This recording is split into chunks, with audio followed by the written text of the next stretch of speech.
नमस्कार, मी पद्मावती धनंजय कोरेकर.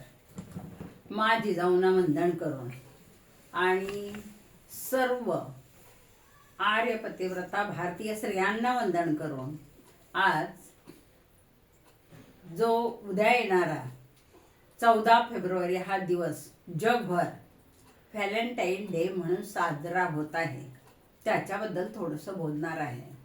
माध्यमांमध्ये, वर्तमानपत्रात या दूरदर्शनवर आपल्याला सगळीकडे त्याची माहिती मिळते. विशेष म्हणजे दूरदर्शनवर एक बातमी आली की गुलाबाच्या एका फुलाची किंमत 100 रुपये, 50 रुपये. काय बरं कारण त्याचं कारण एकच आहे. व्हॅलेंटाईन डेला मित्र आपल्या मैत्रिणीला प्रेमाखातर ते फूल अर्पित करत असतो आणि त्या फुलाच्या बदल्यात मैत्रीची अपेक्षा करत असतो. तर अशा प्रकारची ही जी संस्कृती आहे, ही संस्कृती कोणती? भारतीय नव्हे, ही संस्कृती पाश्चात्य संस्कृती.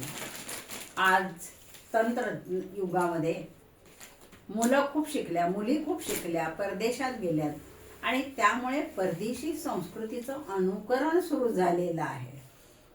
काही गोष्टी योग्य पण आहेत त्यांच्या, परंतु हा जो व्हॅलेंटाईन डे सारखा त्या संस्कृती सांगितली गेलेली आहे, तिचं आज विकृतीकरण होताना दिसतंय आपल्याला भारतामध्ये. परदेशात त्याच्याबद्दल काहीही ब्र काढला जात नाही विकृतीकरणाबद्दल, परंतु भारतीय संस्कृती, विवेकानंदांसारखे जे तत्ववेत्ते होते त्यांनी जगभर आपल्या संस्कृतीचा डंका पेटवला आणि महत्त्व पटवून दिलं. अशा ह्या भारतीय संस्कृतीमध्ये या व्हॅलेंटाईन डेची किंमत किती? जाणकार, संयमी, तत्ववेचक आणि विवेचक यांच्या मते ह्या परदेशी पाश्चात्य संस्कृतीचं अनुकरण नव्हे विकृतीकरण भारतात होत आहे.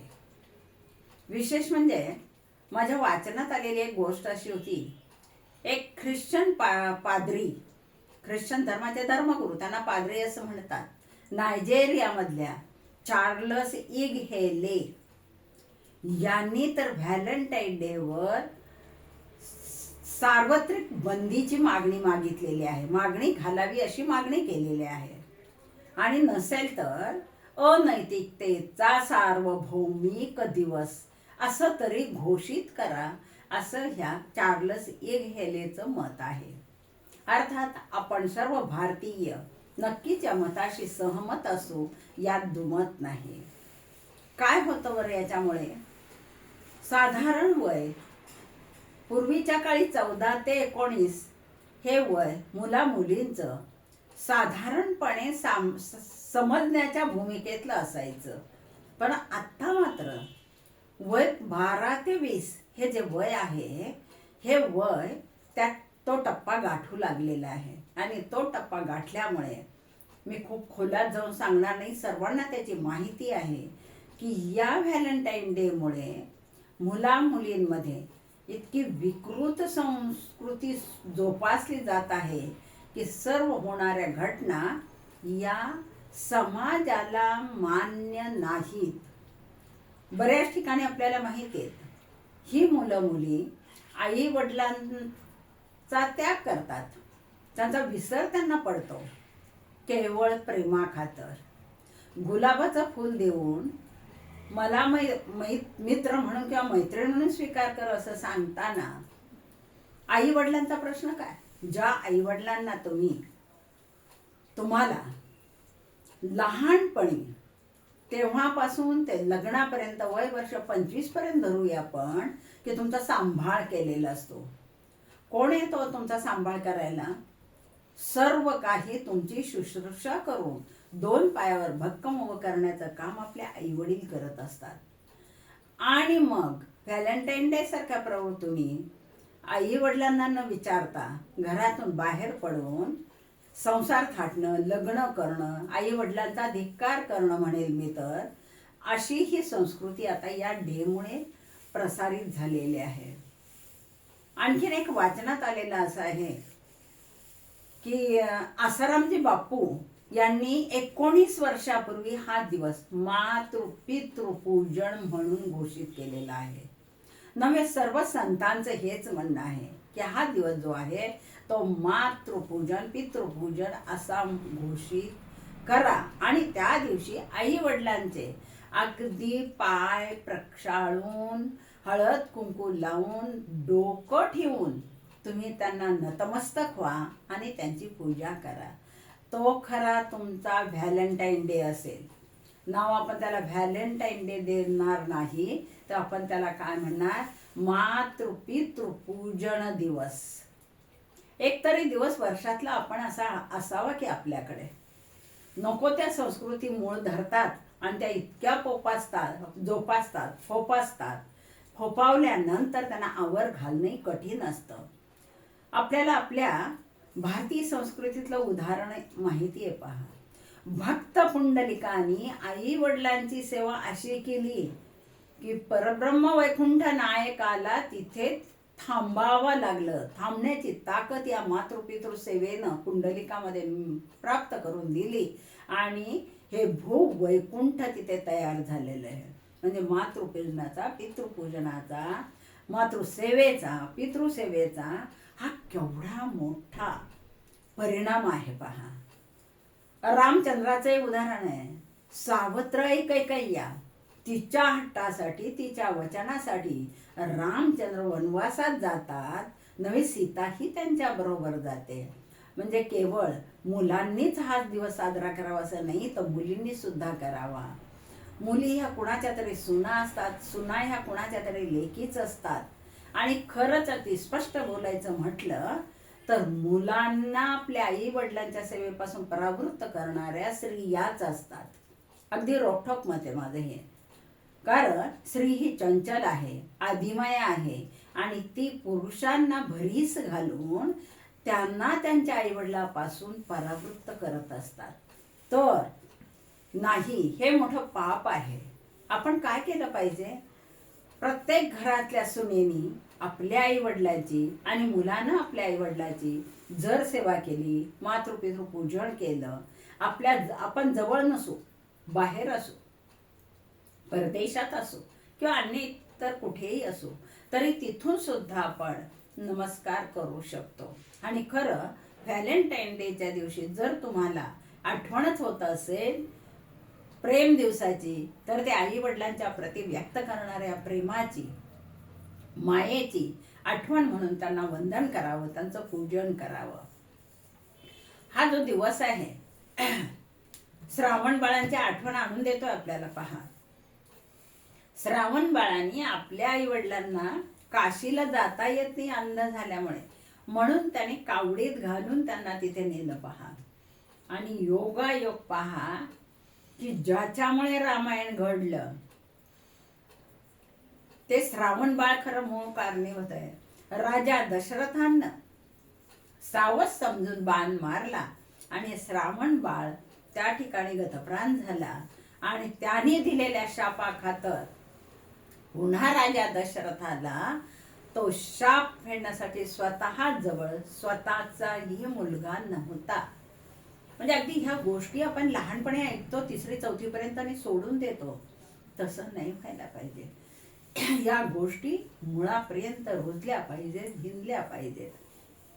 आज आपल्याला वेगळी दुनियेमध्ये, विज्ञानाच्या युगामध्ये, पैशाच्या युगामध्ये, संगणकाच्या युगामध्ये दृष्टी अंध झाल्यासारखी वाटत आहे. कोणती? विवेकाची दृष्टी अंध झाल्यासारखी वाटत आहे. विवेक संपू पाहत आहे. पैसा भरगच्च आहे, परंतु त्या पैशाला तुमच्या किंमत नाही. ती किंमत केव्हा असेल? अजून एक गोष्ट माझ्या वाचनात आली. मी जैन वाङ्मय, कारण माझी मैत्रीणच निर्मला कात्रेला यांच्या सानिध्यात असल्यामुळे कधी कधी मी जात असते त्यांच्या ठाणकावर. तर गोष्ट एक अशी होती की त्यांचे गुरु महाराज आपल्या घरी येणं फार पवित्र समजतात आणि म्हणून 4 मुलं असणाऱ्या एका आईवडिलांच्या घरी एका मुलानं त्यांना आपल्या घरी पाचारण केलं. गुरुदेव गेले तिथे. 4 मुलं होती, 4 मजली बिल्डिंग होती. सर्वात वरच्या मजल्यावरच्या मुलाने सांगितलं, गुरुदेव श्री प्रथम आमच्याकडे चला, मी थोरला आहे. गुरुदेवश्रींनी त्यांच्याकडे पाहिलं आणि विचारलं, माता पिता है क्या आपके घर में? नहीं बोले. क्या क्या हो गया? कुछ नहीं, वो सबसे छोटा है ना, उनके पास है. त्यांनी मना केला, हात केला, मी तिथे येऊ शकत नाही. त्या खालोखाल तिसऱ्या मुलांनी त्यांना बोलवलं. तेव्हा त्यांनी पुन्हा हाच प्रश्न विचारला की माता पिता है क्या अपने घर में? त्यांनी सांगितलं नाही. कुठे आहे ते? आमचा सगळ्यात छोटा भाऊ आहे ना, त्याच्याकडे आहे. दुसऱ्या नंबरच्या मुलांनी पुन्हा पाचारण केलं त्यांना की पधारिए, आप आ सकते हैं क्या हमारे घर? त्यांनी सांगितलं आ सकते हैं. क्यों नहीं आ सकते? माता पिता है ना घर में? नाही. जेव्हा त्यांनी नाही म्हणून सांगितलं, कारण ते सगळ्यात छोट्या मुलाकडे आई वडील होते आणि मग ते तिथे पण गेले नाही. आणि सगळ्यात छोट्या मुलानं त्यांना वंदन करून सांगितलं, माँ बाप मेरे ही पास है, हम दोनों हमारे बच्चे हम इकट्ठे रहते हैं, हमारे घर पधारिए. गुरुदेव श्री मोठ्या आनंदानं त्या घरामध्ये गेले आणि त्यांना गुरु आशीर्वाद दिला. पहा, हे भाग्य फार क्वचित लोकांच्या वाट्याला येतं. आपण काय करतो? आपण आपल्या आई वडिलांना लग्न झाल्यानंतर आपल्या पत्नीच्या हट्टाखातर त्यांच्याशी तंटा करून, बखेडा करून त्यांना घरातून बाहेर घालवतो आणि त्यांना अलग राहण्याचा सल्ला देतो. किंबहुना कोणतंही कारण असेल, ते वेगळे राहत असतात. पहा, आज जी वृद्धाश्रमांची संख्या वाढलेली ना, त्याचा जर बारकाईने विचार केला, आम्ही सहज जात असतो कधी कधी इथल्या मातोश्री वृद्धाश्रमाकडे, तर त्याचं कारणच असं आहे की जैन धर्मातले आई वडील, वयस्कर मंडळी तिथे कधी आपल्याला पाहायला मिळणार नाही. मुस्लिम धर्मातली तिथे पाहायला मिळणार नाही. मग आहे कोणाची तिथे आई वडील? आमचे तुमचे सर्वसामान्य कुटुंबातले आहेत. अर्ध्या हळकुंडाने पिवळे झालेले. विवेक जिथे संपतो तिथे अशा प्रकारच्या विकृती मुळं धरायला लागतात आणि मग समाज हा अधोगतीकडे जायला वेळ लागत नसतो.